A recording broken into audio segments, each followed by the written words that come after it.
क्या आपने कभी ऐसे इलाके के बारे में सुना है जहां जहाज हवा में उड़ते उड़ते गायब हो जाता है?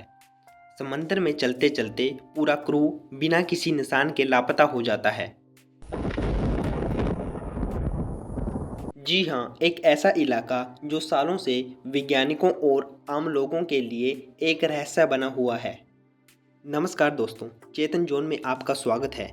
आज मैं बात करने जा रहा हूँ एक ऐसे समुद्री इलाके की जहाँ हवाई जहाज और समुद्री जहाज रहस्यमय ढंग से लुप्त हो जाते हैं।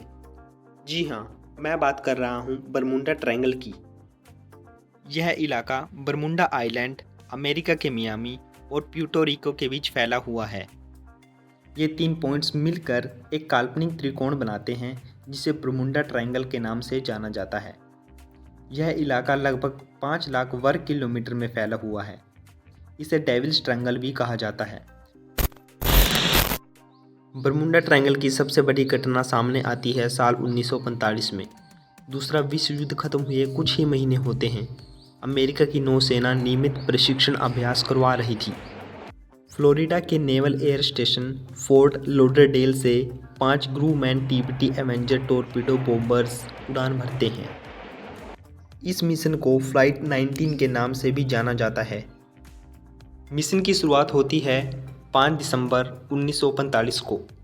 दोपहर 2:10 पर पांचों विमान उड़ान भरते हैं। उनके साथ 14 क्रू मेंबर होते हैं। सभी प्रशिक्षित और कुछ तो युद्ध में भाग ले चुके अनुभवी पायलट थे। उड़ान का रूट पहले से ही निर्धारित था। फ्लोरिडा से पूर्व की ओर उड़ते हुए बहामास के ऊपर से होकर एक त्रिकोणीय रास्ता तय करके लौटना था। इन विमानों का नेतृत्व कर रहे थे लेफ्टिनेंट चार्ल्स टेलर, जो काफ़ी अनुभवी थे। करीब 3:30 के आसपास कंट्रोल टावर को पहला अजीब संदेश मिलता है। This is an emergency. We have a serious problem. We can't find west. Everything is wrong. We can't be sure of any direction. Everything looks strange. Even the ocean. इसके बाद कई बार उनके संवाद हुए, लेकिन वे बेहद उलझे हुए और भ्रमित लग रहे थे। पायलटों की आवाज़ में घबराहट साफ सुनाई दे रही थी। 6:20 PM पर उनका अंतिम संदेश आता है। All planes close up tight. We'll have to ditch unless landfall. When the first plane drops below 10 gallons, we all go down together. रात करीब 6 बजे के बाद सभी विमानों से संपर्क टूट जाता है। इस घटना के बाद एक मार्टिन मरीनर PBM-5 बचाव विमान को तुरंत भेजा गया। उसमें 13 क्रू मेंबर थे। वे भी कुछ समय बाद गायब हो जाते हैं। कुछ मछुआरों का कहना था कि उन्होंने आसमान में एक बड़ा विस्फोट देखा, शायद वही बचाव विमान था, लेकिन उसका कोई मलबा नहीं मिला। नेवी ने हफ्तों खोजबीन की, समुद्र, द्वीप, हर कोना छान मारा, लेकिन न फ्लाइट 19 मिला, न बचाव विमान, न कोई शव, न कोई मलबा। सब कुछ गायब हो गया। फ्लाइट 19 अकेला मामला नहीं था। USS साइक्लोप्स नाम का एक विशाल जहाज 1918 में 309 लोगों के साथ गायब हो जाता है, बिना किसी SOS सिग्नल के। इसके अलावा 1978 में एक प्राइवेट प्लेन इरविंग रिवर्स लैंडिंग से कुछ समय पहले रडार से गायब हो जाता है। ऐसे सैकड़ों केस हैं जहां ना कोई ब्लैक बॉक्स मिला, ना कोई मलबा, ना कोई सबूत।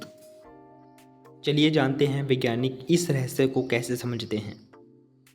कुछ वैज्ञानिक इसे खराब मौसम, मैग्नेटिक फील्ड्स और ह्यूमन एरर का नतीजा मानते हैं। वहीं कुछ लोग कहते हैं कि वहाँ एलियंस या फिर कोई अदृश्य शक्ति है।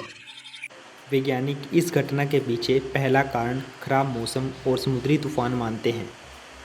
वैज्ञानिक agency national oceanic and atmospheric administration के अनुसार यह क्षेत्र अटलांटिक हरिकेन जोन का एक हिस्सा है।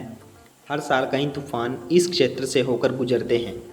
तूफानों के कारण समुद्र में ऊंची लहरें, तेज हवाएं और दृष्टि बाधित हो जाती है, जिससे जहाज या विमान रास्ता भटक सकते हैं या फिर डूब सकते हैं। इस एजेंसी ने बरमुंडा ट्रायंगल को हाई रिस्क वेदर जोन घोषित किया है। दूसरा कारण है चुंबकीय विचलन। यूनाइटेड स्टेट्स जियोलॉजिकल सर्वे के अनुसार पृथ्वी के कुछ क्षेत्रों में कंपास नॉर्थ दिशा से थोड़ा विचलन दिखा सकते हैं। USGS की रिपोर्ट्स के अनुसार यहाँ लोकल मैग्नेटिक एनोमलीज देखे गए हैं, लेकिन ये इतने तीव्र नहीं हैं कि दुर्घटना का एकमात्र कारण बन सकें। तीसरा कारण है मीथेन गैस हाइड्रेट सिद्धांत। वैज्ञानिक एजेंसी USGS के अनुसार समुद्र की गहराई में मीथेन गैस हाइड्रेट जमी होती है। किसी भी भूकंपीय हलचल या तापमान परिवर्तन से यह सतह पर तेजी से निकल सकती है। यह बुलबुले पानी की घनता को कम कर देते हैं, जिससे जहाज डूब सकता है। तो दोस्तों, आपको क्या लगता है? कमेंट में ज़रूर बताएं और इस वीडियो को लाइक, शेयर और सब्सक्राइब ज़रूर करें।